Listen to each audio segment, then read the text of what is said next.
Le hicieron el ofrecimiento, le dijeron, mire, le pagamos lo que usted quiera, le damos el equipo que usted quiera, le pagamos los pasajes, los tiquetes, lo que quiera, pero ayúdenos a encontrar el Grial. Entonces, Otorran dijo, ok, si ustedes me dan esa financiación, el equipo, yo viajo a buscarlos. Y se dirigen a Montsegur, en Francia, una zona en el país galo. Y resulta, Majo, que en Montsegur queda un castillo, una fortaleza cátara, bastante interesante, que de acuerdo a Otto Rahn y algunos otros ocultistas, era el lugar donde los cátaros se habrían apoderado del Santo Grial, de esta copa mística, y lo habrían ocultado ahí mismo, en ese lugar, en Montsegur. Cósmica, divinidad interior. Bien. Buenos días, buenas tardes, buenas noches, comunidad cósmica. Como siempre, una semana más acompañándolos con temas increíbles, en realidad, lo que más me ha gustado a mí del misterio, lo que es más entretenido, lo que creo que puede volarnos la cabeza con toda la información que traen. Y hoy tenemos un capitulazo imperdible, porque no solamente tiene que ver con ocultismo, tiene que ver también con tecnología extraterrestre, tiene que ver también con elementos de la historia que se han perdido y los estamos intentando saber dónde están, pero que había alguien que los buscaba. Y es un capítulo además que va a liberar muchos de enigmas y cosas que seguramente tú no sabías, pero que ahora vas a aprender.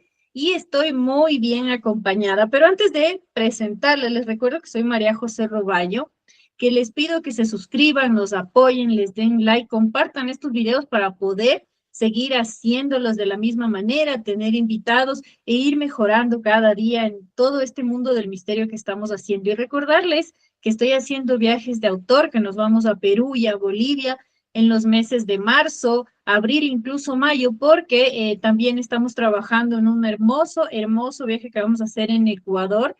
Vamos a trabajar también para ir a la Cueva de los Tallos. Bueno, se vienen muchas sorpresas, así que para eso contáctenme a través de mis redes sociales y el correo que dejo acá abajo en la caja de comentarios. Sin más, les quiero presentar a un invitado que ya lo hemos tenido aquí, pero de todos modos, él nos va a recordar todo lo que hace y dejo que él mismo se presente. Gracias, Alejandro Bernal, que ya lo conocen por su canal, por su trabajo, que nos acompaña hoy para hablar de este tema que va a estar fascinante. Alejo, bienvenido. Muchas gracias, Majo. Un saludo muy especial para ti, para toda la comunidad de Cósmica. Realmente feliz de que me invites a este espacio, uno de los canales para mí que ofrece información más interesante en habla hispana sobre el mundo del misterio. Es un honor auténtico, créeme, estar aquí contigo nuevamente. Y bueno, yo soy, para quienes no me conozcan, soy periodista.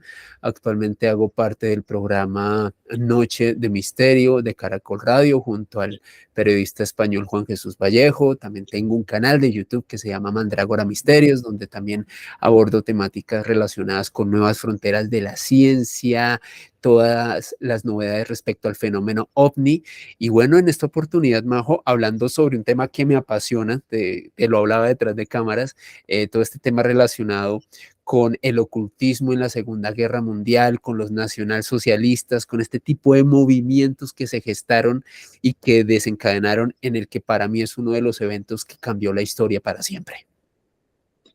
Claro que sí. Hoy vamos a hablar de un señor que todos conocen, un señor de por ahí, de inicios del siglo pasado, de nombre Adolf, que vivía y que luchó por Alemania, que hizo todo un movimiento y como dice Alejo, cambió el mundo.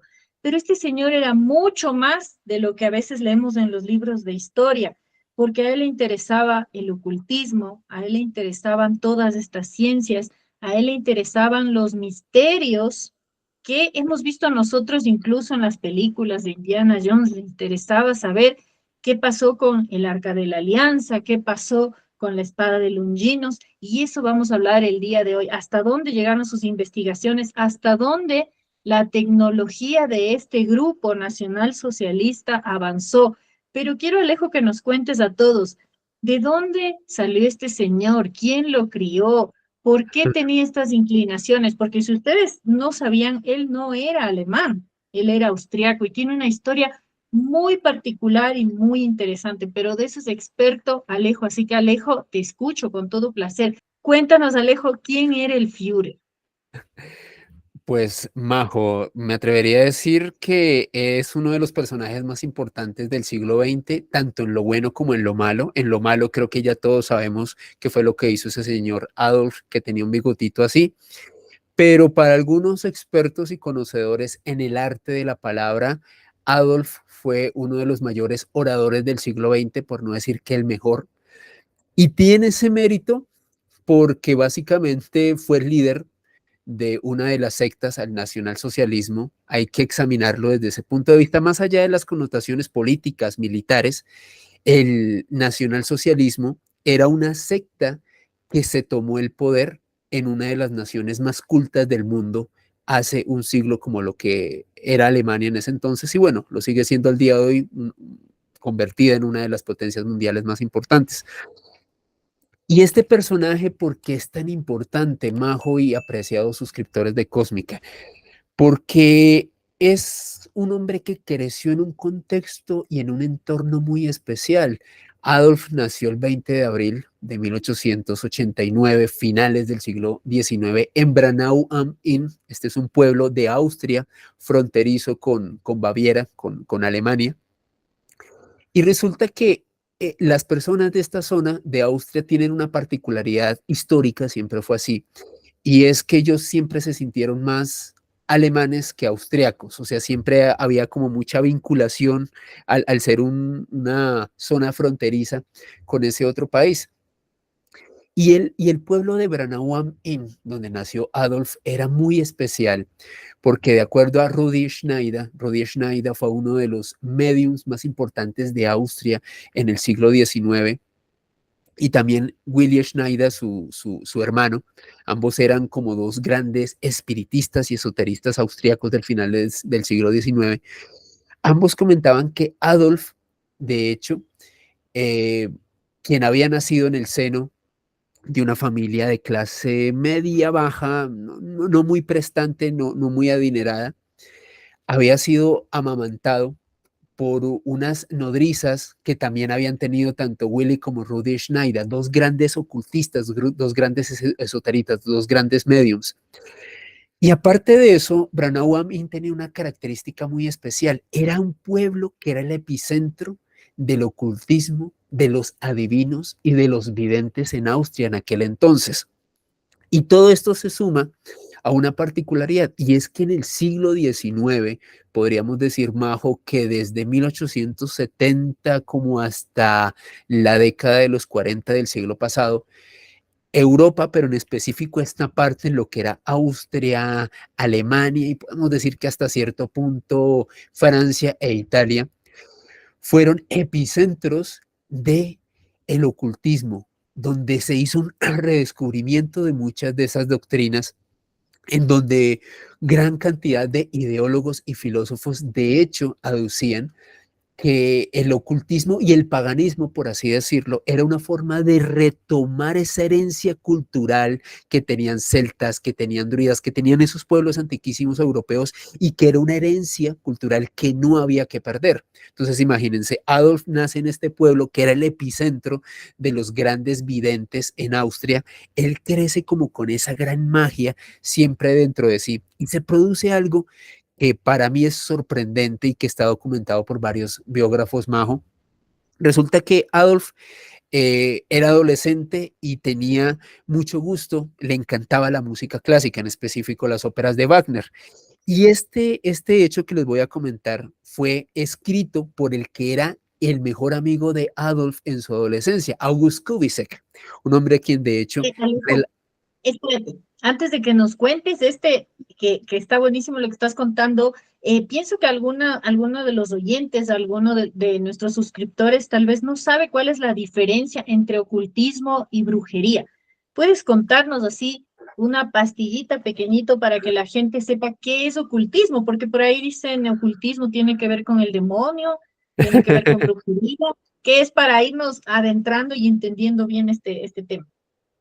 Bueno, el ocultismo en específico o ciencias ocultas, Majo, como le denominan algunos iniciados y adentrados en esa área, es como el gran campo general en donde se aglutinan conocimientos, en donde personas iniciadas comienzan a tener doctrinas y a tener bases específicas sobre prácticas relacionadas con la magia, con la alquimia y una serie de saberes antiquísimos.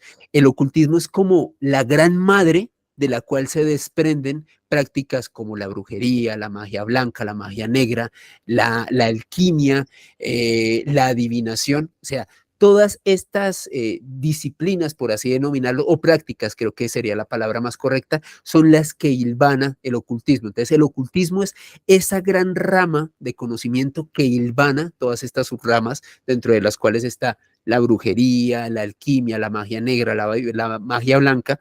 Entonces, en este contexto, Majo, y por eso quise hilvanarlo, tal y como te lo comentaba, dentro del ámbito de lo que era la Europa de ese entonces, fue una auténtica eclosión, una explosión de ocultismo, de ocultistas, de personas que querían retomar esas tradiciones culturales, porque muchos lo sentían de la siguiente forma. Muchos decían, bueno, el cristianismo llegó a Europa hace varios siglos, pero fue una religión Ujú. impuesta, no era nuestra religión. Nuestros bisabuelos, nuestros tatarabuelos, nuestros ancestros no creían en esto. Imagínate, por ejemplo, en el Reino Unido, con esa herencia de los celtas. O sea, los celtas tenían creencias totalmente distintas a las de los Claro, cristianos. ellos Ni- hablaban de otras religiones, Otros otra- dioses. otra- otros dioses, exactamente, y de pronto se les impone eso. Tiene mucho sentido, claro. Exacto, imagínate, y con eso, por ejemplo, pueblos como los escandinavos, los del norte de Europa, que la cultura vikinga per se ya es una cultura riquísima, para muchas de estas personas sentían que el cristianismo era una religión que impusieron a la fuerza, que no era su cultura real, que no era algo que nacía de ellos. Y ojo, en ese entonces los alemanes y también los austriacos, pero principalmente los alemanes, se sentían muy identificados con los nórdicos. De hecho, ellos, muchos de estos ocultistas, sentían más conexión con esas tradiciones vikingas y escandinavas que con el mismo cristianismo. El cristianismo lo veían básicamente como una religión impuesta de una manera injusta para sus pueblos. Entonces, imagínate, Majo, que en todo este vergel, en ese contexto, nace el Fiura, y el Fiura tiene una anécdota vive una experiencia realmente paranormal para algunos, para otros un suceso muy extraño en su adolescencia, y esto fue documentado por August Kubisek. Kubisek, quien era el mejor amigo de Adolf en ese entonces, lo acompañó a una función de ópera. Estaban viendo la ópera de Rienzi Esta en... era la historia que nos estabas contando y te interrumpí, ¿verdad? Ah, ya, perfecto, perfecto. Exactamente, exactamente, Majo. Y estaban viendo la ópera de Rienzi allá en Austria, cuando de repente, Majo, se acaba la función. Los dos eran dos chicos muy jóvenes, dos adolescentes, dos pelados, como decimos aquí en Colombia, no sé cómo le dicen en el Ecuador, pero dos personas muy jóvenes, adolescentes chicos. Y resulta que Adolf le dice a su amigo August, tras haber asistido a esta función, que lo acompaña al Monte Freinberg. Monte Freinberg era la montaña más grande, más elevada de la ciudad donde se encontraban en ese momento en Austria. Y dice Kubisek que cuando suben a la cima de esa montaña, a Adolf le cambia el aspecto, le cambia el rostro y le cambia la voz. Y comienza a hablar de una forma muy extraña. August queda estupefacto, intenta pues comunicarse con su amigo para saber qué le pasaba, y dice Adolf que tras esa función de la ópera de Rienzi, ya les cuento qué de particular tiene la ópera de Rienzi de Richard Wagner, él sabía que su destino era cambiar la historia de Alemania, que él estaba predestinado para hacer algo muy importante que iba a cambiar para siempre la historia de ese país. O sea, imagínate un Un adolescente como cualquier otro, tras observar una ópera de Wagner, se siente tan imbuido. August Kubisek y algunos biógrafos de Adolf dicen que es como si estuviera poseso, como si algo se hubiese apoderado de él y en ese momento él hubiese pronunciado estas palabras tan especiales tan particulares y, por qué no decirlo, proféticas, porque se terminó haciendo realidad. Adolf cambió, en efecto, la historia de Alemania, la historia de Europa y la historia del mundo. Y así fueron pasando los años. Como que tuvo una posesión, algo así, quiere decir, ¿no? Exacto, como si una Ujú. entidad se hubiese apoderado de él y le hubiese mostrado lo que iba a ser su futuro. O sea, imagínate eso, Wow. Majo, impresionante. A propósito, cuando esto sucedió, y August Kubisek, de hecho, se hizo muy famoso, publicó un libro al respecto, fue pasando el tiempo, Majo, y Adolf, de hecho, quien quería ser artista, era un pintor mediocre para algunos. Yo he visto pinturas de este personaje y no me parece que fuera tan mal pintor. Creo que tenía habilidades básicas, pero no lo hacía mal. O sea, que si quizás hubiese estudiado más, hubiese sido de pronto un pintor promedio, pero al menos si hubiese dedicado a eso. Se presenta a la Academia de Bellas Artes de Viena, no lo aceptan, imagínate, vivía literalmente casi que como un pordiosero en Viena en aquel entonces, como un artista muy bohemio, hasta que estalla la Primera Guerra Mundial, 1914, comienzan a hacer un reclutamiento masivo de jóvenes en Alemania. Adolf, quien toda la vida se sintió más alemán que austriaco, se enlista de inmediato. Y pasa algo muy curioso, Majo, mientras él está prestando sus servicios como soldado. Resulta que él se encontraba en una trinchera en Bélgica, en la batalla de Ypres, en este país.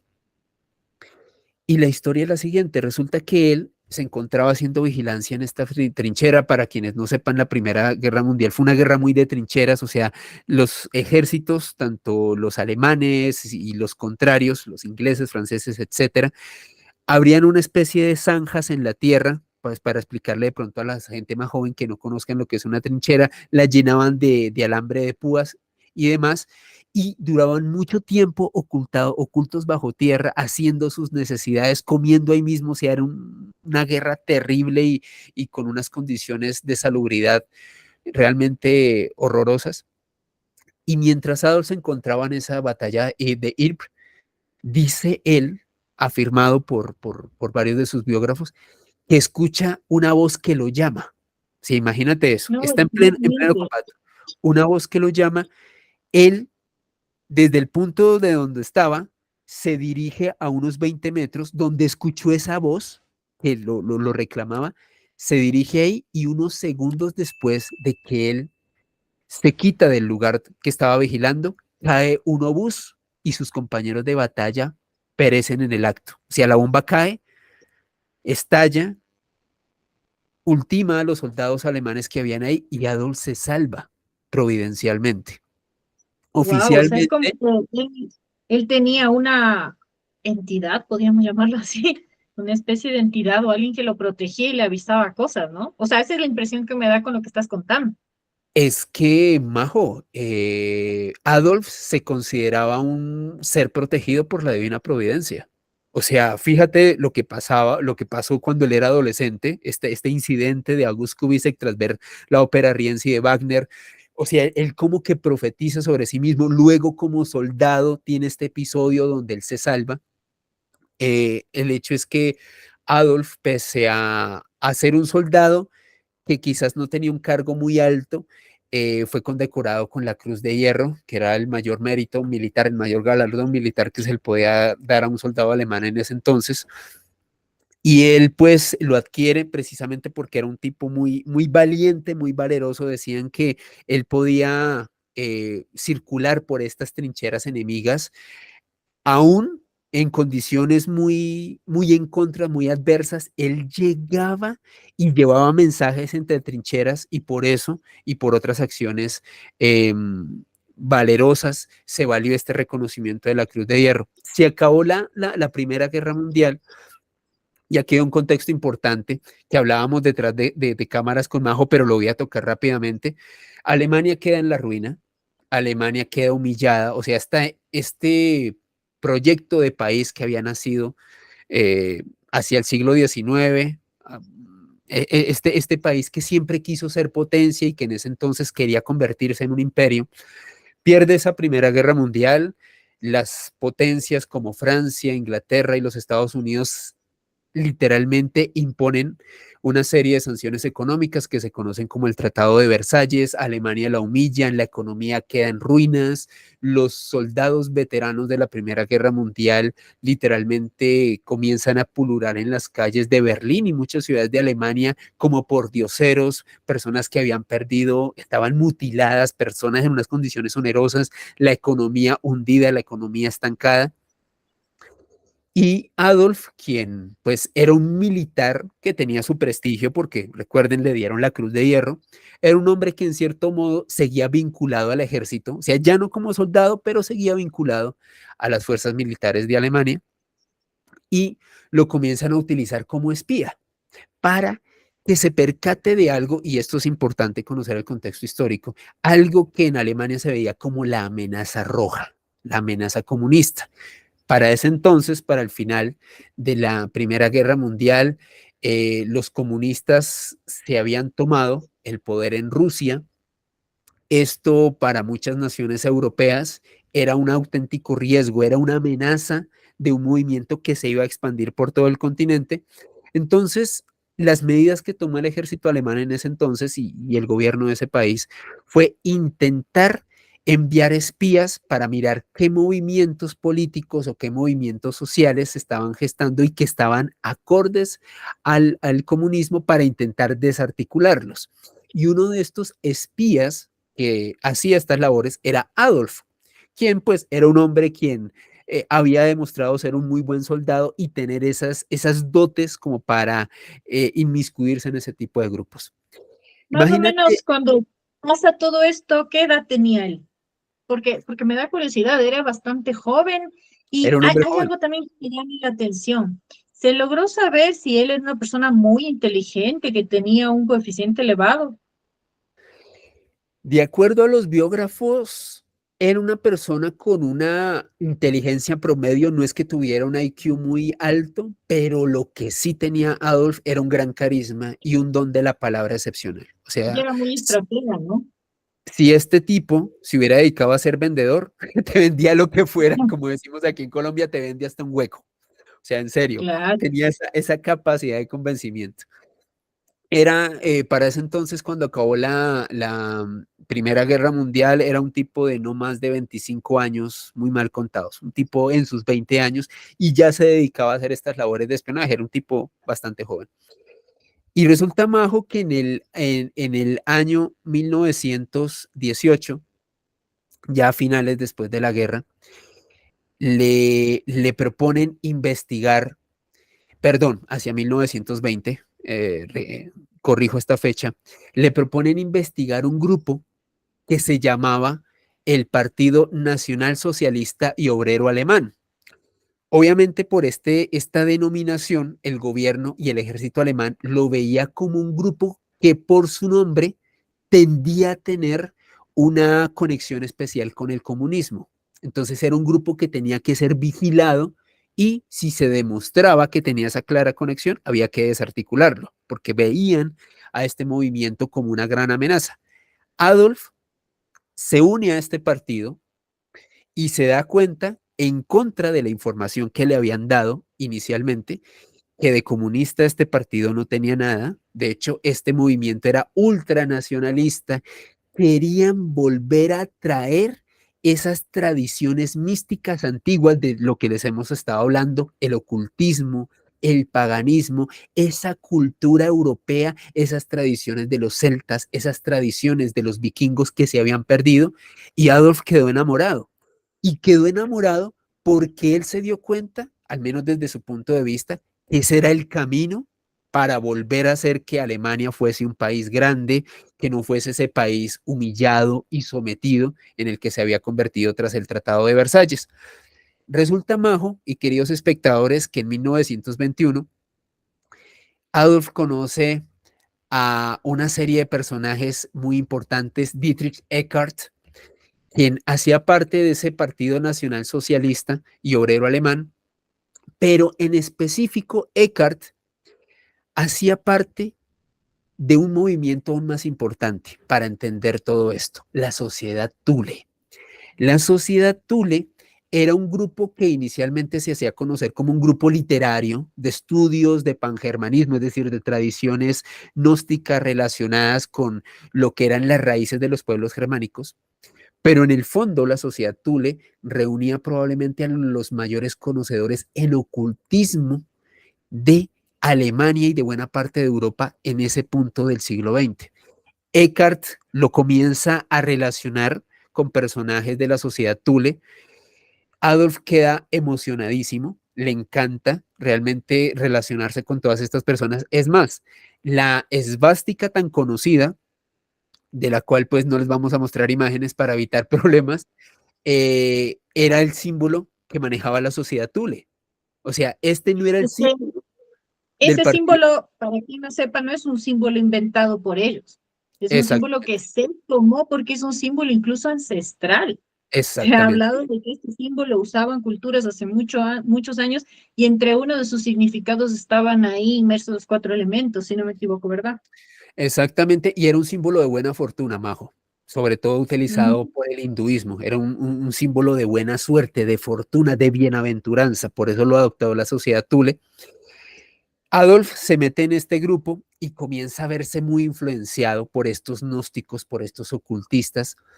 Cuando en 1933 se presentan las elecciones, Adolf, si bien las pierde, debido a que el candidato que había obtenido la mayoría no podía asumir el cargo, y aparte de eso se dio cuenta que los nacionalsocialistas tenían mucha influencia y habían crecido muchísimo en Alemania, decide nombrar canciller o Führer, como se le decía a Adolf. Y es aquí donde se da el pistoletazo de una serie de cosas muy interesantes que comienzan a pasar. Cuando llegan al poder, Majo, ellos crean algo que se llama la ANENERVE. La ANENERVE era un instituto de investigación que aglutinaba a científicos, a filósofos, a literatos y a ocultistas. Y el propósito de la ANENERVE era demostrar desde el punto de vista de la historia y de la ciencia de ese entonces que el pueblo alemán era descendiente de los arios, era descendientes de una raza superior. Querían justificarlo de esa manera y crean esta institución. Entonces estos científicos comienzan a realizar una serie de viajes, porque hay que tener en cuenta, por eso les cuento ese contexto tan importante, Majo, porque ellos comienzan a obsesionarse con los objetos de poder. Consideran que si poseen objetos de poder como la lanza de Longinos, como el Santo Grial, como el Arca de la Alianza, o si logran descubrir cuál es el verdadero lugar donde está la Atlántida, podrían de esa manera llegar a encontrar esa conexión genética, así lo veían ellos, que tenían con los atlantes y con los arios, con esa raza superior, con ese pueblo mítico del cual ellos descendían. Reitero, así lo veían estos expertos de la NENERVA en ese entonces. Y comienzan a suceder una serie de expediciones, Majo, cada una más interesante que la anterior, una serie de expediciones y proyectos científicos que eran financiados por los nacionalsocialistas, y uno de ellos tiene que ver con nuestro continente, a esta hermosa Suramérica que tanto amamos, a la cual pertenecemos. Y resulta, Majo, que ahí aparece un científico que hacía parte de la ANENERVE. Bueno, más que un científico, era un hombre, un aventurero, era un hombre que le gustaba mucho los viajes, que le gustaba mucho intentar desentrañar el trasfondo de estas historias, un hombre que se llama Edmund Kisk. Y Edmund Kisk viaja a Bolivia hacia la década de los 30 del siglo pasado, en específico a Tiahuanaco. Y Edmund Kisk se hace muy famoso en Alemania porque comienza a redactar una serie de artículos que son publicados en la Alemania de esa época, comentando que el reino perdido de la Atlántida se encuentra en Bolivia. De hecho, el artículo que él publica en aquel entonces hace referencia a esto, a cómo Edmund Kisk, de acuerdo a sus inferencias, porque todo esto también se basa en inferencias, pero bastante interesantes, de acuerdo a sus pesquisas en Bolivia, al estar en Tiahuanaco directamente, al contactar con los pobladores de la zona, Tiahuanaco era el vestigio y era una de las últimas pruebas físicas y tangibles de la existencia de la Atlántida, perdón, en Sudamérica. Desde luego, Claro que sí. eh, eh, Alejo, déjame contarle a la gente que Tiahuanaco se encuentra casi en la frontera con Perú y es una ciudad de piedra, digámoslo así, que es muy interesante y no es la única teoría que hay acerca de que ellos tenían una conexión con la Atlántida, porque acordémonos que un poquito antes, un par de horitas antes de llegar a Tiahuanaco está el portal de Aramumuru y se dice que por ese portal la gente de la Antártida, de los continentes hundidos, tenían una conexión con antiguos dioses, incluso les entregaron ciertos elementos que les permitían tener ahí un nuevo reino. Todo esto es muy interesante y obviamente que Tiahuanaco está unida a toda esta cultura, porque además se dice que Tiahuanaco es la civilización muchísimo más antigua que los incas y todo lo que conocemos, porque se ha datado desde hace 12.500 años en algunas pruebas. Y Tiahuanaco es tan increíble, yo les voy a poner unas imágenes, pero yo que he estado ahí les puedo decir, es un lugar increíble, hay unos templetes subterráneos con unas caras, con cosas, y hay lugares magnetizados. Se dice que encima de la pirámide que hay ahí, había incluso podemos llamarlo ahora un omnipuerto, que de ahí salía a través del magnetismo, e incluso hay una teoría que dice que en la mitad de la pirámide había un lago de mercurio. Eso no se puede comprobar ahora, pero Tiahuanaco es algo de lo que quiero hablar en uno de estos capítulos porque es un lugar interesante. Y ahora sí, que quedé peor con lo que estás contando, que tenía algo que ver con todo esto, con este señor, con el ocultismo, y que ya habían venido a buscar eso. Síguenos contando, Alejo. y es que, Majo, como te das cuenta, y tú que has estado, Tiahuanaco es un lugar mágico. O sea, yo creo que es un lugar abrumador. Y Edmund Kisk se entera de la existencia de Tiahuanaco, comprenderás que no más para algunos en Latinoamérica no es muy conocido, o al menos no es tan conocido como otros sitios arqueológicos, para un No europeo es mucho un menos. lugar turístico, no es un lugar turístico y bueno, queremos que no lo sea, por supuesto, para que no se llene de gente, pero créanme, sin desmerecer, señores, no quiero que me malentiendan, la gente conoce mucho Machu Picchu, pero más allá de Machu Picchu, Tiahuanaco, Pumapunku y todo lo que hay mucho más allá, es tremendamente interesante. Averígüenlo, búsquenlo, hay libros y ¿qué hizo este señor ahí? ¿Qué descubrió? Este Pues imagínate, señor Kisk, ¿no? Edmund Kisk, sí, imagínate, Majo, que él llegó a Bolivia porque cuando él se unió a la ANENERVE, a este instituto de investigación de estas reliquias, se contactó con un señor, con un soldado y antropólogo austriaco llamado Arthur Poznański. Resulta que Poznański había vivido aquí en Sudamérica, había emigrado a este continente a finales del siglo XIX y había vivido en específico en Bolivia. De hecho, combatió en un conflicto de aquel entonces, la Guerra del Acre, en la cual estuvo involucrada Bolivia y Brasil. Poznański fue un militar alemán que hizo parte de ese conflicto, entonces conocía el terreno, conocía la zona, y Poznański le dice a Edmund Kisk: oiga, yo viví en Bolivia y conozco un lugar muy extraño que tiene estas características y que, al menos desde mi punto de vista, ojo, pues Nazca era arqueólogo titulado, era un hombre estudiado, para mí tiene que ver mucho con la cultura atlante. Claro, cuando Edmund Kiss conoce esta información, es financiado por los nacionalsocialistas y por esta institución de la NENERVE, llega en la década de los 30 a Bolivia, se radica precisamente en esta parte del continente y comienza a hacer unas investigaciones. De acuerdo a Kiss, Tiahuanaco tendría 17.000 años de antigüedad, de acuerdo a sus datos preliminares y a las investigaciones que hizo en ese momento. De hecho, llegó a publicar una serie de artículos titulados Las colonias de los atlantes en la cordillera. Imagínate, así se titulaban los artículos que se publicaron en ese entonces en Alemania.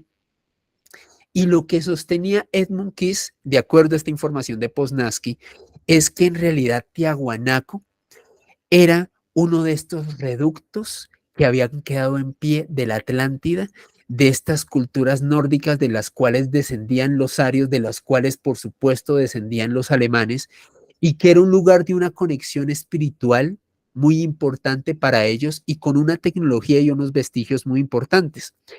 Espérate, Alejo, que me hiciste acordar de algo que les quiero compartir ahora. Cuando tú visitas Tiahuanaco, obviamente el guía que está ahí te muestra canales de agua, estructuras donde había una especie de baños, lugares donde había tecnología. Y ellos nos decían, yo esto no lo puedo corroborar, que todo lo que luego se supone que fue la tecnología romana, que fue la más avanzada, la que tenía baños, la que tenía piscinas, que hicieron acueductos y todas estas cosas, fue en realidad aprendido en Tiahuanaco. Y eso se une mucho con esta tecnología avanzada de una cultura que no es una cultura que no haya sabido nada, porque aquí entra también cortes de las piedras y ciertas cosas que hasta ahora no se sabe cómo lo hicieron, pero esta tecnología que tú estás diciendo, yo la vi y todos estos canales que son muchísimo más antiguos, se dice que salieron de esta enigmática ciudad, se puede decir que era Tiahuanaco, esto como un paréntesis, Alejo. No, tal cual, Majo, y me parece genial que hagas esa precisión porque es que Tiahuanaco no solamente es impresionante por lo que tiene, sino precisamente por lo que tú dices, las piedras de varias toneladas que se mueven a una altura considerable, a ver, cargar piedras de este tamaño y con este trabajo tan perfecto que hay en Tiahuanaco no son fáciles de hacer. Y Edmund Keith, para finalizar esta parte de Tiahuanaco, Majo, decía que el mayor vestigio para él y dentro de su investigación de la conexión de los atlantes con Tiahuanaco y desde luego de la conexión de los atlantes con los alemanes era la Puerta del Sol. Y es que la Puerta del Sol, que es uno de los monumentos que quedan hoy en día en pie en Tiahuanaco, para Edmund Keith era un calendario arqueoastronómico. Decía Edmund Keith que en los relieves que se ven en la parte del Sol, lo que se ve es la representación del calendario del ciclo de una luna desaparecida. Edmund Keith sostenía que hace millones de años la Tierra habría tenido una luna, aparte de la que ya tenemos otro satélite, que por algún tipo de cataclismo desapareció. Esa desaparición suscitó una gran extinción hace millones de años y los atlantes o esa cultura que estuvo en Tiahuanaco hace miles de años plasmó este conocimiento en la Puerta del Sol, en este calendario astroarqueológico que de acuerdo a este hombre estaría reflejado ahí. Y como te das cuenta, Majo, una de las estudios y de las hipótesis más fascinantes que conectan a los nacionalsocialistas con la Atlántida y con nuestro continente. Wow, es que esta información es increíble y realmente, Alejo, que sabes un montón, o sea, te agradezco esa investigación que has hecho y no solo eso, sino que la compartas, porque nosotros como sabemos como humano de a pie, digamos así, muy pocas cosas que te van contando, pero esta información es valiosísima y por eso la hemos querido compartir con ustedes. Pero ahora cuéntame, Alejo, de todo esto que se dice, que ellos buscaban el Santo Grial, que en teoría no ha aparecido, ¿verdad? Pero el arca de la alianza, la lanza de Longinas, incluso el reloj de la Anticitera, que también me gustaría que nos cuentes un poquito de eso, se dice que sí estuvieron en manos de ellos, de este grupo nacional socialista, que sí los tenían y que de hecho los tienen guardados o los escondieron. ¿Esto qué tan real es? ¿Qué pruebas hay? Pues Majo, lo que es una certeza sobre esos dos objetos, bueno, dos de los que mencionaste, hay una certeza absoluta, la lanza de Longinos. De hecho, sucedió lo siguiente cuando los nacionalsocialistas se tomaron Austria, o sea, lo anexaron dentro del proceso que se llamaba, si no me falla la memoria, el Lebensraum. Lebensraum, ellos lo veían como una forma de expandir su territorio, como una forma de necesidad vital. Sentían los nacionalsocialistas que el territorio alemán de ese entonces era muy pequeño y en su deseo y necesidad de convertirse en un imperio que se expandiera, anexaron a Austria. Y cuando se anexan a Austria, lo primero que hicieron fue llegar al Museo de Viena y apoderarse de la lanza de Longinos. En ese entonces la lanza de Longinos se encontraba en el Museo de Viena. Los nacionalsocialistas se hacen con ella. ¿Y por qué era importante este objeto de poder para contextualizar a nuestros espectadores aquí en Cósmica? Resulta, Majo, que la lanza de Longinos fue la lanza con la que fue atravesada la costilla de Jesús de Nazaret De cuando Jesús. fue Ujú. crucificado. Y de acuerdo a los nacionalsocialistas y a esta gran cantidad de ocultistas que, como se dan cuenta, hacían parte de este grupo, de esta secta que se tomó el poder en Alemania, era un objeto de gran poder. Y el que poseyera la lanza de Longinos iba a ser una fuerza militar, un imperio que prácticamente iba a ser indestructible, gracias al poder de este gran objeto, de esta lanza de Longinos, porque si fue capaz de atravesar al Hijo de Dios, literalmente sería una especie de amuleto que les iba a permitir obtener la victoria en cualquier conflicto futuro. Así lo veían los ocultistas y por eso se Que hicieron esa lanza. en realidad todos estos objetos ellos no los buscaban por un valor histórico ni nada, sino porque pensaban que eran objetos que les daría el poder absoluto.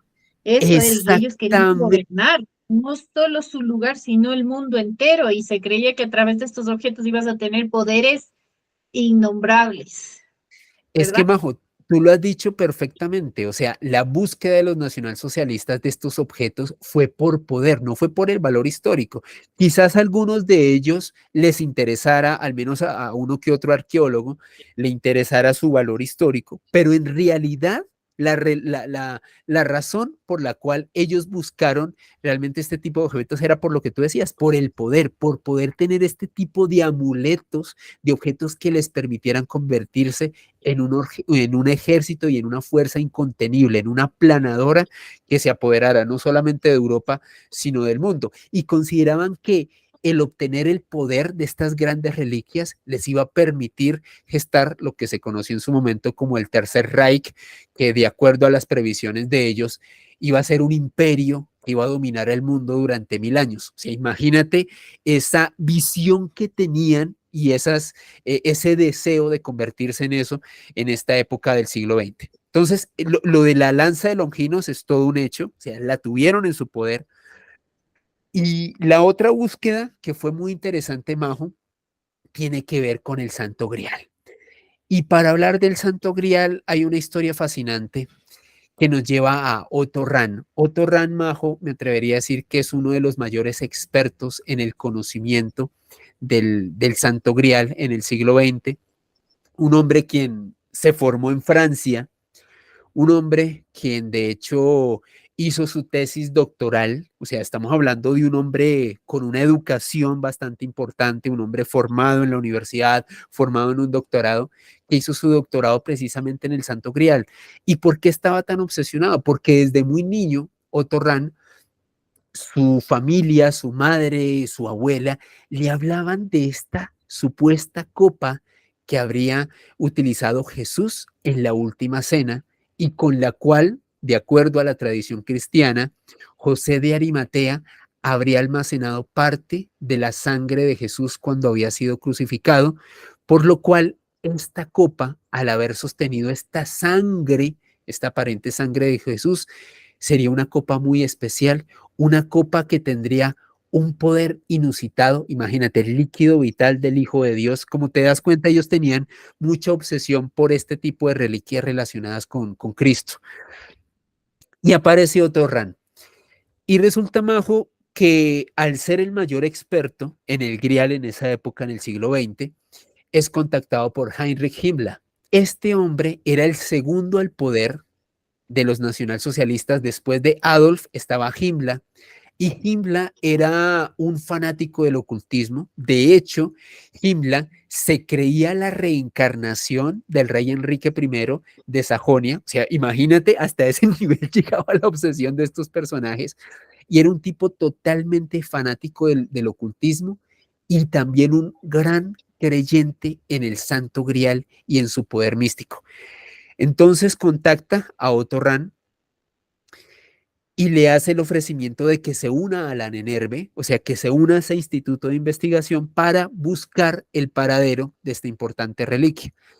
Otto Rahn no quería unirse a los nacionalsocialistas por varias razones. Por un lado, Otto Rahn sabía varios de los atropellos que estaban cometiendo con la población, de eso no vamos a hablar, y por otro lado, sentía que hacer que este movimiento buscara una reliquia que para él era tan sagrada y tan preciada, era como una especie de sacrilegio. O sea, él no estaba muy convencido de trabajar con ellos, pero ¿qué pasó? Otto Rahn era un académico, era un hombre licenciado en humanidades y como gran parte de los que somos licenciados en humanidades, pues era un hombre que no tenía una situación económica muy buena, era un hombre que de hecho llegó a vivir en cierta pobreza y lo tomó como su última opción, Majo. O sea, le hicieron el ofrecimiento, le dijeron, mire, le pagamos lo que usted quiera, le damos el equipo que usted quiera, le pagamos los pasajes, los tiquetes, lo que quiera, pero ayúdenos a encontrar el Grial.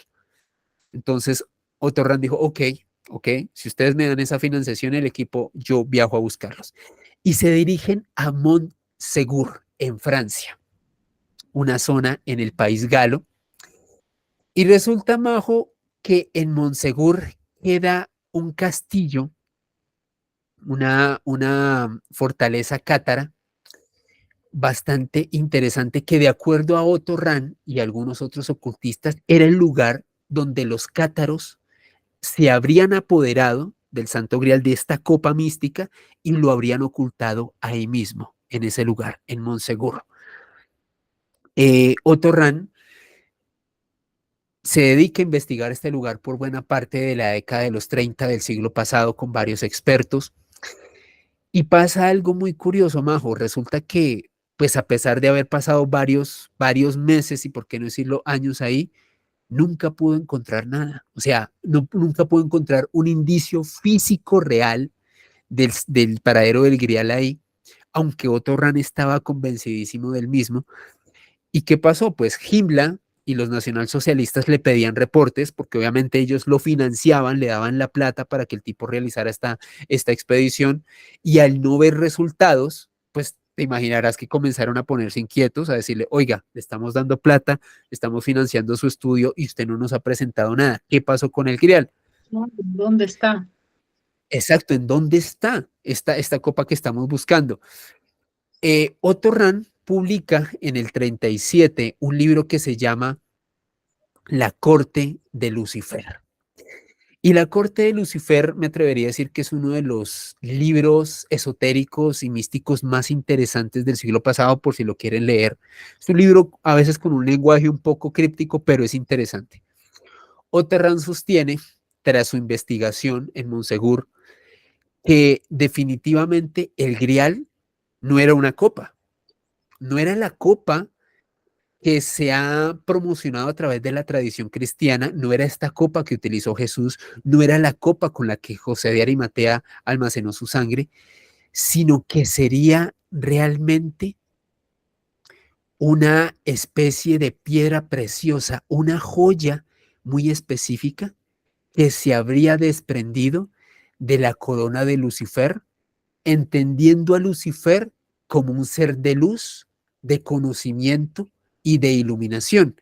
Y de acuerdo a las inferencias de Otto Rahn, tras haber estado en Montsegur, claramente el Santo Grial no era una copa, sino era una joya que tenía que ver con ese ser que habría escapado hace millones de años del cielo, habría venido al mundo y se habría convertido en un ser que habría traído iluminación y conocimiento a los seres humanos. O sea, imagínate ese concepto tan brutal que tenía Otto Rahn. El hecho es que cuando los nacionalsocialistas se dan cuenta que el tipo no da resultados, le quitan la financiación, o sea, dejan de darle dinero y sucede Ay, algo.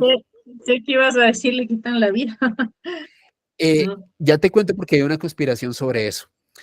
Y resulta que Otto Rahn es degradado por parte de este movimiento, porque se comenta que unos meses antes de publicar este libro de la corte de Lucifer, el tipo mientras estaba en Montsegur se mete una borrachera tremenda, bebe mucha cerveza con sus compañeros de expedición y parece que el tipo tiene un acercamiento impropio con uno de sus compañeros de expedición y el tipo comienza a tener una fama de homosexual.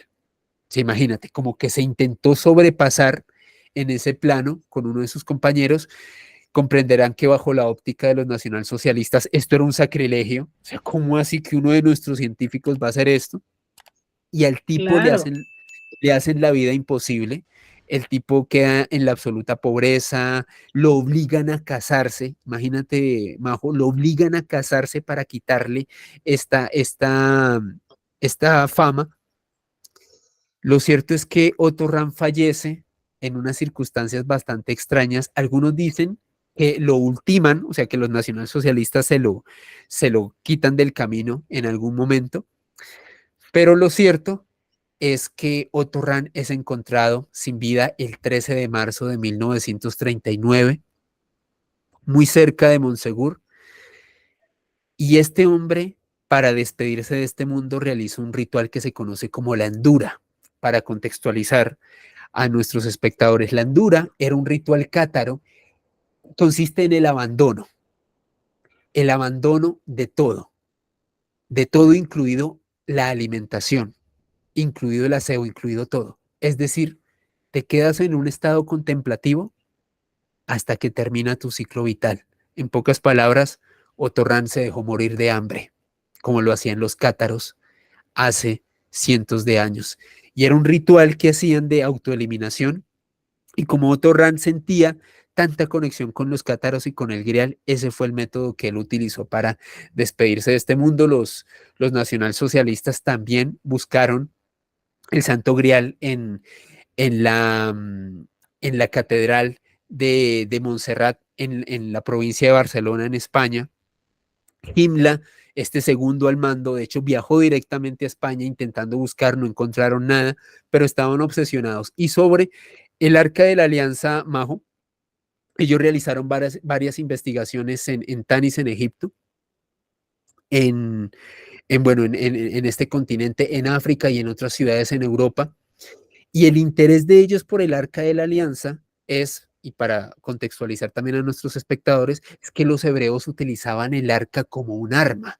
Hay que recordar que las personas que manipulaban el arca en la época de este periplo de los hebreos eran unas personas que comentaban que el arca tenía un poder tan fulgurante que incluso derrumbó los muros de Jericó, que en aquel entonces era la fortaleza más inexpugnable de hace miles de años, pero el arca era tan poderosa que literalmente fulminó estos muros de Jericó. Es más, se comenta, Majo, de acuerdo a la tradición cristiana y algunos exégetas, que tú no te podías acercar al arca a menos de 1 kilómetro porque te fulminaba. O sea, así de poderosa era este objeto y había que tener una serie de cuidados especiales dentro del Arca de la Alianza, de acuerdo a la tradición cristiana, estarían la vara de Aarón. La vara de Aarón fue esa vara que utilizó Moisés para dividir las aguas y hacer que el pueblo hebreo las cruzara y escapara de los egipcios. Decían que la vara de Aarón, de hecho, tenía la capacidad de hacer germinar flores, de crear auténticos milagros. Y también dentro del Arca de como la una Alianza, varita mágica. exacto, exacto, como una vara mágica que tendrían los hebreos. Y también dentro del Arca de la Alianza estarían los restos de los mandamientos, o sea, de las tablas de los 10 mandamientos que le dio Dios a Moisés, estarían dentro del Arca de la Alianza y también algunas muestras de maná, ese alimento celestial y milagroso que le habría dado Dios a los hebreos en su periplo de 40 años por el desierto. Entonces, imagínate, todos estos elementos mágicos y místicos, por así decirlos, estaban dentro del Arca de la Alianza y por eso lo hacían un objeto de poder que fue buscado por los nazis. Pero que al final no se sabe dónde está. No se sabe dónde está y ellos nunca la pudieron encontrar, al menos no con una certeza específica. Qué interesante todo esto. Es como, wow, ¿por qué no lo aprende por ahí en las películas? Pero no todo es mentira, o sea, viene de una raíz, de algo que sí existe, pero hay que investigar algo más. Oye, Alejo, y tengo hay dos curiosidades más que tengo, Sí, sí. porque este tema es interesante y la verdad no lo quiero cortar, quiero que terminemos con esto. Una, yo he oído varias veces que luego de que trataban de buscar todo esto con el ocultismo, también tuvieron cierta conexión con el lado extraterrestre y que de hecho se construyó una campana, Die Glocke, Sí, que es en alemán Die Glocke, la campana, y que esta campana era un elemento que te servía para hacer viajes en el tiempo y que de hecho hay algunas historias, que no sé cuán reales son, tú me dirás, de que aparecía y desaparecía en ciertos lugares y muchas veces fue confundida con objetos voladores no identificados. Y una segunda cosa más que quiero que nos cuentes, ¿qué relación tiene todo esto de este señor de Adolf con Alistair Crowley? Que wow. también sé que tiene algo que ver y esa parte de la historia, como yo siempre les digo, les va a volar la cabeza. Cuéntanos de esas dos cosas, Alejo, por favor. Wow, dos de mis temas favoritos, Majo. Bueno, sobre la relación de los nacionalsocialistas y el fenómeno ovni, hay dos historias puntuales muy importantes. Una de ellas, Die Glock, pero antes de contarte de Die Glock, para mí es incluso aún más fundamental hablar sobre María Orsic. No sé si alguna vez habías escuchado al respecto de esta mujer, Majo. María Orsic. Mm, no, ella sí no he escuchado quién es. De acuerdo a los nacionalsocialistas, María Orsic era probablemente la medium y vidente más poderosa que ellos habían conocido en el mundo hasta mediados del siglo pasado. Para describírselas, era una mujer rubia con unos rasgos muy atractivos, una mujer físicamente muy llamativa, pero que tenía una conexión y unas capacidades mediúmnicas muy especiales. María Orsic, de acuerdo a las investigaciones y los historiadores, hacía parte de un subgrupo dentro de la sociedad Thule. ¿Se acuerdan que les hablé de Thule, este grupo de investigación de las tradiciones nórdicas? Pues resulta que este grupo tenía varios subgrupos más pequeños que se dedicaban a investigar cosas específicas. Y uno de estos grupos era la Sociedad Brill. La Sociedad Brill lo que buscaba era a través de canalización y escritura remota reclutar a algunos de los mejores mediums de la época, entre ellos María Orsic, para intentar comunicarse con entidades fuera de este mundo. O sea, como te das cuenta, esto nos va a volar la cabeza a todos. Y resulta que María Orsic en este contexto realiza una serie de sesiones de escritura remota. Escritura remota es básicamente cuando una de estas personas que tiene estas capacidades, este don mediúmnico, entra en una meditación y utiliza a través de un papel y un bolígrafo o una pluma, escribir un mensaje que le está dando una entidad, un mensaje que está plasmando en este caso en el papel. María Orsic era experta en esta técnica.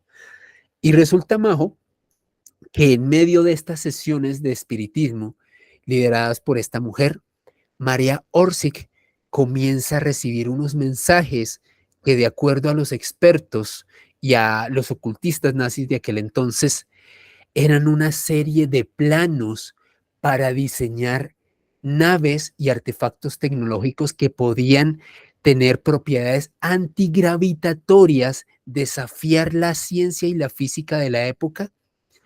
Y de acuerdo al testimonio de María Orsic y a varios de estos ocultistas que hacían parte de estas sesiones, esta mujer habría canalizado con seres de Aldebarán, de esta parte del cosmos, quienes le habrían dado este conocimiento, estos planos que esta mujer había consignado con escritura remota. Fue algo muy particular, Majo, porque resulta que cuando esta mujer escribía todos estos mensajes, esta información fue analizada luego por ingenieros nacionalsocialistas y se daban cuenta que daba datos técnicos para diseñar aeronaves, para diseñar artefactos. Entonces, he ahí la primera conexión de estos nacionalsocialistas con el fenómeno extraterrestre que para mí es muy importante. Y esto desencadena en la Die Glocke, la campana, que me atrevería a decir que es como la gran joya de la corona respecto a esta relación de este grupo de los nacionalsocialistas con los extraterrestres. Y esta historia es bastante interesante, Majo, porque resulta que hay un periodista independiente, un periodista polaco, Igor Witowski, quien publica en el año 2000 un libro, una obra que habla sobre las Wunderwaffe. Las Wunderwaffe o armas milagrosas de los nacionalsocialistas harían un compendio de una serie de artefactos muy adelantados tecnológicamente a la ciencia que había en el siglo XX en ese entonces. Witowski, de acuerdo a lo que él comenta en su libro, se contactó con un oficial que había hecho parte de las SS. Las SS era el grupo élite del ejército de los nacionalsocialistas, era como los soldados más prestigiosos, los más poderosos. De hecho, para acceder a las SS tenías que tener unos rasgos físicos y demostrar una herencia y una serie de ancestros muy específicos. No cualquier persona podía ser parte de las SS, o sea, era literalmente una guardia muy especial, muy premium, muy top que tenía este grupo. Entonces este Jacob Sporrenberg se contacta con Witowski, le hacen llegar una información aparentemente anónima a este investigador polaco, a Witowski, en donde hablaban de esta Die Glock, de esta campana. De acuerdo a la investigación de Witowski, reitero, esto es un libro que fue publicado en el año 2000, los científicos nacionalsocialistas, por orden de Adolf, contactan a un ingeniero muy versado en aquel entonces de la Alemania, que se llama Hans Kramler, quien era un hombre quien había estado trabajando en el desarrollo de misiles, y Adolf le impone la misión de, basado en la información que habían recolectado con los planos de María Orsic, de esta información recolectada a través de escritura remota tras la canalización con estos seres de Aldebarán, esta raza que provendría de esta parte del cosmos, que creara artefactos antigravitatorios, que creara artefactos tecnológicos. Básicamente lo que quería Adolf era poder lograr objetos que tuviesen propiedades antigravitatorias y que también tuviesen la capacidad de viajar en el tiempo. O sea, imagínate estas misiones que le impusieron a Hans Kramler. Entonces este hombre comienza a hacer esta serie de desarrollos de tecnología y de ciencia en una base que se conoce, una base oculta de Riest el Grande, así se conoce, bueno, traducido en nuestro idioma, que era una base oculta que quedaba ubicada en la frontera entre Alemania y República Checa. Los ingenieros nacionalsocialistas comienzan a trabajar en esta herramienta hacia 1943, diseñan un prototipo. ¿Y cómo era esta Die Glock, esta campana? De acuerdo a la descripción de Witowski y a esta información, era básicamente un aparato de metal duro y pesado que tenía un diámetro aproximado de 2.7 metros de altura y entre 3.5 y 5 metros de ancho. O sea, ya te imaginarás las proporciones y de metal sólido. Una nave. Exacto, Prácticamente una nave, claro. prácticamente una nave. O sea, ahí cabrían al menos 2 o 3 personas, tal y como tú le dices, prácticamente una nave. Y de acuerdo a lo que documentó Witowski, informado por este oficial o por estos documentos de este oficial de las SS, este artefacto tan pesado podía flotar, podía realizar viajes que desafiaban la gravedad. O sea, imagínate, Majo, un artefacto así, sin alas, sin mecanismo de propulsión estándar, pero que podía levitar y realizar movimientos desconcertantes para la ciencia en aquel entonces. De acuerdo a lo que comentó Witowski, este periodista polaco que fue el que publicó esta investigación hace 24 años, cuando los nacionalsocialistas vieron perdida la guerra, o sea, para contextualizar a los espectadores de Cósmica, los alemanes pierden la guerra tras la batalla de Stalingrado en 1943, fallecen más de 3 millones de soldados, un golpe tremendo para la moral y para el ejército alemán, pierden esta batalla en Rusia, y desde entonces comienza la contraofensiva tanto de los rusos como de los aliados. Ya en ese punto la guerra era absolutamente perdida, o sea, era imposible que ellos se defendieran. y ellos ya lo sabían. Y como ellos ya lo sabían, comienzan a negociar con los aliados. O sea, ellos se dan cuenta de lo siguiente, Majo, para que se den cuenta de esto que es importante. Dicen, ok, perdimos la guerra, pero queremos salvar nuestro cuello, porque tenemos un conocimiento. Y ese conocimiento le va a servir a los que ganen. Tenemos dos opciones, o negociar con los rusos, que son comunistas, o negociar con los norteamericanos, que son capitalistas. ¿Qué nos conviene más? Y Sabían que si adivinen negociaban, quién quieren negociar. exacto, y adivinen con quién negociar. De hecho, a partir de esa negociación, y esto es un hecho real, ustedes lo pueden buscar, se llevó a cabo la operación Paperclip, con la cual científicos nacionalsocialistas llegaron a los Estados Unidos para brindarles ciencia y conocimiento, entre ellos Wernher von Braun, quien fue el ingeniero diseñador de las bombas V2, uno de los misiles más avanzados de la Segunda Guerra Mundial, y el mismo Wernher von Braun fue el hombre quien estuvo detrás del proyecto Apolo de la NASA, que llevó a Neil Armstrong a llegar a la Luna en 1969. Es decir, tecnología nacional socialista apropiada por los norteamericanos para la carrera espacial y para otro tipo de desarrollos. Y aparte de Werner Pero, von, pero tecnología que sacaron de los extraterrestres, ¿no? Esta es la exactamente, parte más wow, o sea, que les den y que se hagan negociaciones, eso no sería como lo que llama la atención, porque el mundo ha sido así, pero ¿de dónde exacto. sacaron esta tecnología? Es Ese lo que nos conocimiento. vuelve la cabeza, ese conocimiento y a través de una medium, o sea, esto parece por poco una película de Hollywood, pero les quiero decir que todos los datos que estamos dando son reales. Los datos que da Alejandro son reales y que ustedes los pueden investigar. Esto no es inventado ni sacado de una película de ficción, ojo. Y como siempre decimos, Majo, la realidad supera la ficción, siempre lo ha hecho. Y como te das cuenta, en este caso se demuestra más. Bueno, entonces resulta, Majo, que de acuerdo a Witowski, los norteamericanos se hacen con The Glock, se hacen con la campana y comienzan a realizar una serie de experimentos en bases secretas como Roswell y en otras bases importantes de los Estados Unidos con el propósito de desarrollar ingeniería inversa con este tipo de artefactos. A propósito, y esto fue algo que dijo David Grush, este funcionario, este exmilitar norteamericano, en esta audiencia pública del Congreso de los Estados Unidos en julio del año pasado.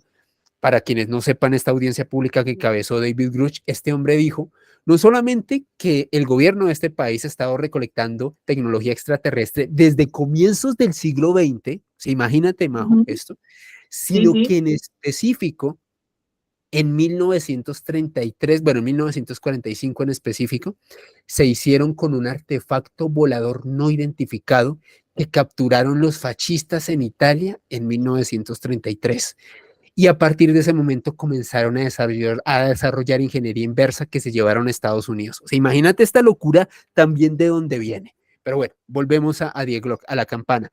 Los norteamericanos se apropian de esta tecnología, comienzan a hacer experimentos y ocurren una serie de avistamientos bastante llamativos que, de acuerdo a los ufólogos, si bien algunos estarían relacionados con tecnología extraterrestre, para otros serían pruebas de esta campana, de esta tecnología exótica de los nacionalsocialistas que habría sido apropiada por los norteamericanos y que habría sido puesta a experimentación en suelo estadounidense. Wow, esta historia es increíble. Esto de Die Glocke es increíble porque se dice que se comprobó, bueno, cuando hacían todos estos experimentos que lograron hacer viajes en el tiempo. Y esto no es extraño porque actualmente mucha gente habla de viajes en el tiempo, que logran irse, que ha habido dificultades para volver, que van entre los planos y otras cosas más. Pues Pero es Majo, para, Majo, claro, y sin dígame. ir muy lejos, y sin ir muy lejos, tú sabes que el argumento de Caballo de Troya, no les vamos a spoilear el libro, de Juan José Benítez, de JJ Benítez, les reitero, no les voy a spoilear el libro, pero se basa en que los militares norteamericanos tienen a un artefacto que les permite viajar en el tiempo y viajan en el tiempo hasta la época de Jesús y de esa manera militares norteamericanos viajan. Ese es el argumento del libro, pero nunca se especifica de dónde salió esa tecnología. Es de ahí que algunos conectan este Die Glock precisamente con este libro y con lo que tú comentas, Majo, con esta tecnología y con estos viajeros en el tiempo que han aparecido en las redes últimamente. Es que claro, todo se conecta, o sea, si las personas, lo que nosotros les invitamos es lean más, busquen más, porque por ahí están ciertos secretos develados, no vamos a saber todo, pero se conectan increíble y maravillosamente. Y me hiciste acuerdo de algo que me habías comentado antes con todo este intercambio que se hizo en Estados Unidos. ¿Qué pasó? Porque hay un documento que también les va a encantar, que a mí me dejó con la boca abierta, eso yo no lo sabía, de que en todos estos intercambios con Estados Unidos se hizo un acuerdo también para que venga a Sudamérica. ¿Quién, Alejo? Bueno, resulta que vino Adolf aquí a Sudamérica y en medio de esta operación Paperclip y de este intercambio de tecnología y de científicos y de mentes prodigiosas de los nacionalsocialistas, pues comprenderás que obviamente los jerarcas también querían salvar su cuello. Y así los jerarcas dicen, les vamos a dar tecnología, pero yo también me quiero salvar. Yo no me quiero quedar aquí para que me hagan lo que se les dé la gana. Y uno de ellos era Adolf. Y esta investigación tiene que ver con Abel Basti, uno de los mayores expertos en la vida de Adolf después de la Segunda Guerra Mundial. Un saludo para Abel, un periodista argentino impresionante. Y Abel lo que establece es que tras el fin de esta, o incluso meses antes del fin oficial de la Segunda Guerra Mundial, unos submarinos nacionalsocialistas llegaron a la Patagonia Argentina, fueron recibidos por militares de este país en su momento y en uno de estos submarinos, de estos artefactos, llegó Adolf a nuestro continente, obviamente a escaparse de ser un trofeo de guerra. Hay que tener en cuenta que al ser el máximo dirigente de la Alemania Nacional Socialista, era el blanco de todos los aliados. O sea, todos los aliados querían tener como trofeo de guerra a Adolf. Claro, exterminarlo. Exterminarlo y exhibirlo. O sea, decir, miren, nosotros fuimos los que terminamos con Adolf. Los que salvamos el mundo. Los que salvamos, se lo ha dicho perfectamente, Majo. Entonces, ¿qué pasó? Como los norteamericanos habían negociado con los nacionalsocialistas, permitieron que este submarino llegara a la Argentina y para evitar que servicios secretos y otros intereses extranjeros dieran con el paradero de Adolf, tan pronto Adolf llega a la Argentina, comienzan a trasladarlo por diversos países de Latinoamérica, entre ellos mi natal y amada Colombia. Y la investigación de Abel Basti es muy interesante porque establece que hacia comienzos de la década de los 50 del siglo pasado, Adolf llega a Tunja. Para contextualizar a la gente que no sea de Colombia, Tunja es la capital de Boyacá, una región muy cercana a Bogotá, la capital de Colombia. Di tú más o menos a unas 2 horas en coche, muy cerca, bastante cerca de lo que es Bogotá. Y lo llevan a este lugar y le hacen una recepción que es encabezada por Julio Schriba. Julio Schriba fue el rector de la Universidad de Tunja, de la institución académica más importante de esta parte de Colombia, quien era de origen alemán y de hecho el símbolo de esta universidad, que se las voy a compartir luego a Majo y que quiero que ponga en pantalla, voy a ver si se los puedo compartir ahorita, la Universidad Pedagógica y Tecnológica de Colombia, así se denomina esta Universidad de Tunja. El símbolo es un águila que curiosamente se parece bastante al águila que utilizaron los nacionalsocialistas pues, en el siglo XX. Entonces, Julio Shiva encabeza este comité de bienvenida de Adolf, le realiza toda una recepción muy especial. De hecho, algunos investigadores establecen que Julio Shiva era un nacionalsocialista convencido, o sea, fue uno de estos tantos alemanes que escaparon antes del final de la guerra, se radicó aquí en Sudamérica y bueno, se convirtió en el rector de esta universidad.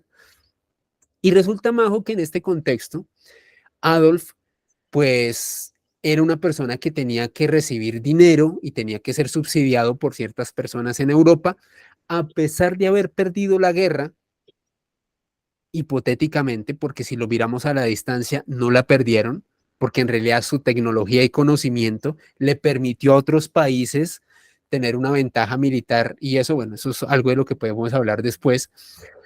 Em, Resulta que Adolf era financiado, su manutención, su vida en Sudamérica, por personas tan importantes, adeptos a su movimiento, como lo era el rey de Holanda de aquel entonces.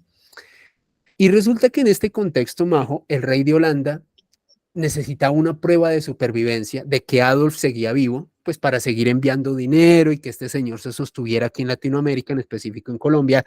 El rey de Holanda, Bernardo, me acuerdo, el rey Bernardo de Holanda, sabía que Adolf estaba vivo, pero necesitaba saber si realmente valía la pena enviar o no dinero para su Y que manutención. estaba bien, bien, porque puede haber estado vivo en peores, pésimas condiciones.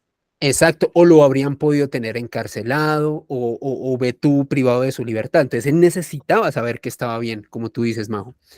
Entonces el rey Bernardo envía a un agente muy cercano a él llamado Philippe Citroën. Philippe Citroën es un hombre que llega a Tunja, llega a esta parte de Colombia, se contacta con Adolf y le dice, mire, yo soy enviado por el rey Bernardo de Holanda para que él le envíe dinero, pues para su manutención necesitamos una prueba de supervivencia. Necesito que usted se saque una foto conmigo para yo podérsela enviar a él, pues para constatar que usted está bien y de esta manera le hacemos llegar su dinero. Adolf acepta regañadientes, pero la foto que ustedes van a ver, que me imagino que Majo colocará en este momento del video o antes, es Claro, impresionante. sí, tienen que ver, es una foto. Esta foto que ustedes aprecian fue obtenida por Abel Basti, este periodista argentino, pero quiero hacer una aclaración. Inicialmente la primera pista de esta imagen fue un documento de la CIA que hablaba sobre que Adolf se encontraba en Colombia, así a comienzos de la década de los 50, pero la foto de la CIA era un negativo. O sea, no se veía, se veía como un manchón negro muy difuminado, ¿me entiendes, Majo? O sea, se veía de muy mala calidad. ¿Cómo dio Abel Basti con esa imagen que ustedes vieron o están viendo en este momento? Resulta que uno de los descendientes de Philippe Citroën, este agente holandés, contacta a Abel Basti y le dice, miren, yo estoy cansado de que digan que mi familia era nacionalsocialista simplemente porque mi abuelo se sacó una foto con Adolf. Yo quiero limpiar el nombre de mi familia, entonces le voy a dar la foto original y quiero que usted cuente la historia. Y de Tome esa la manera, foto. tome la foto.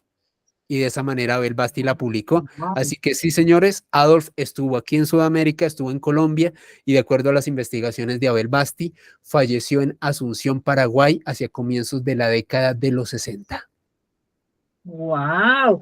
Claro, es que aquí podía esconderse fácilmente. Y esta foto, señores, es una foto 100% real. No es una foto trucada, no es una foto inventada, es una foto real que certifica que el señor estuvo aquí, porque además hay varias fotos también en Argentina, en la Patagonia, Exacto. de que sí realmente estuvo aquí. Wow. Pero ninguna tan nítida. O sea, es que como te das cuenta, Majo, esta es impresionante. Es Esta más, es la foto de las fotos, la les doy, mamá de las fotos. la mamá de las fotos, como tú lo dices. Es más, Abel Basti la sometió a un peritaje de expertos en fotografía, en edición digital y demás, y se percató de varias cosas. El papel fotográfico en el que está impreso es papel del comienzo de la década de los 50, o sea, corresponde a la época en la cual Adolf estuvo aquí en Colombia. La tinta era la tinta que se usaba en la época con las cámaras de la época.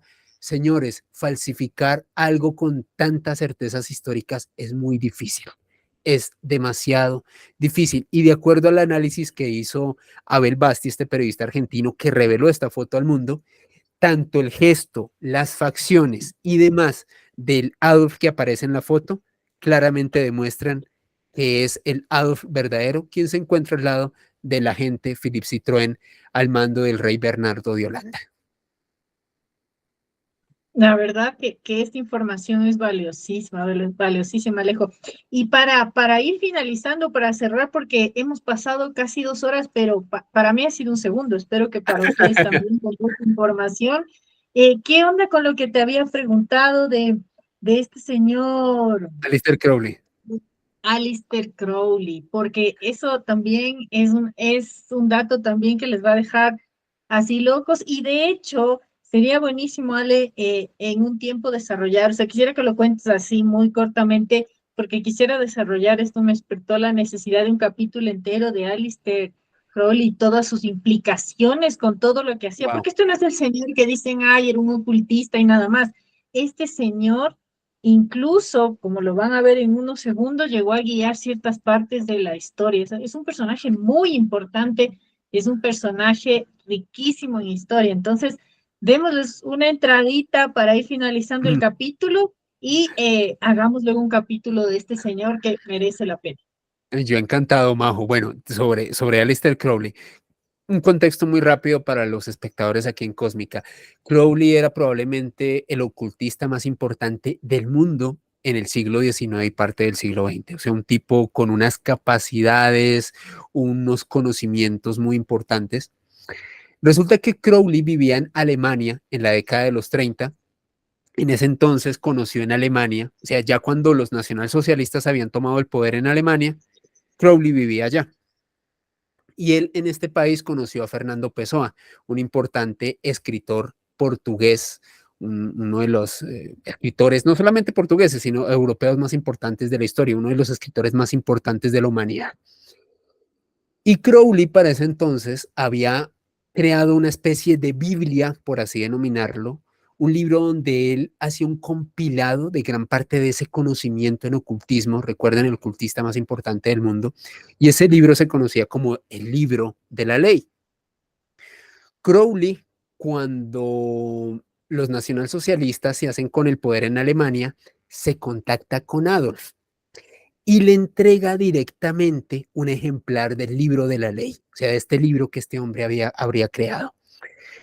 Y se percató de algo que lo ofendió mucho, que Adolf cuando vio ese libro casi que lo desechó frente a él, básicamente le pareció que eran supersticiones de un loco británico que no tenía nada que enseñarle en ese entonces.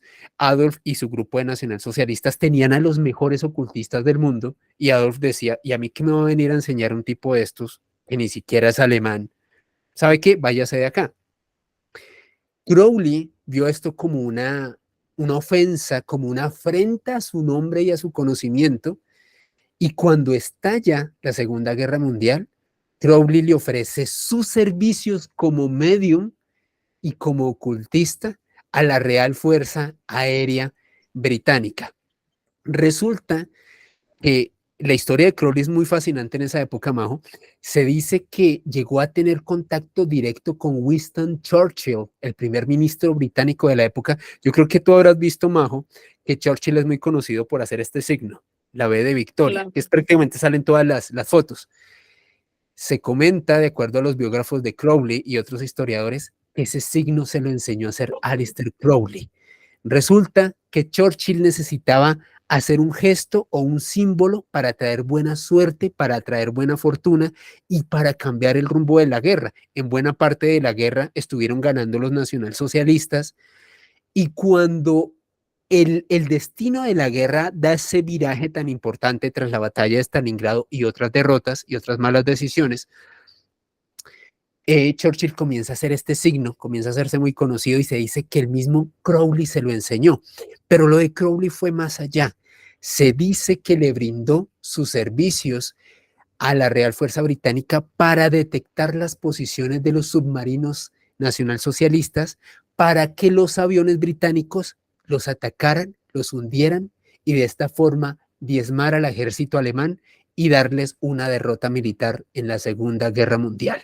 Una de las relaciones más tensas que suscitó una auténtica guerra de brujos y ocultistas, porque cuando los nacionalsocialistas se enteraron de esto, desde luego contragolpearon con sus expertos, con esta gran cantidad de magos negros y ocultistas que hacían parte de este movimiento, pero Aleister Crowley era tan poderoso y era tan sabio y tan conocedor que les ganó la partida y de esta manera los británicos y los aliados le dieron este viraje a la historia. Así que como bien dice Majo, este hombre realmente es una parte importante de la historia del siglo XX. Claro, esta parte es impresionante, pero tenemos que ahondar, Alejo, tenemos que ahondar en esto porque es una historia que de verdad vale la pena escuchar.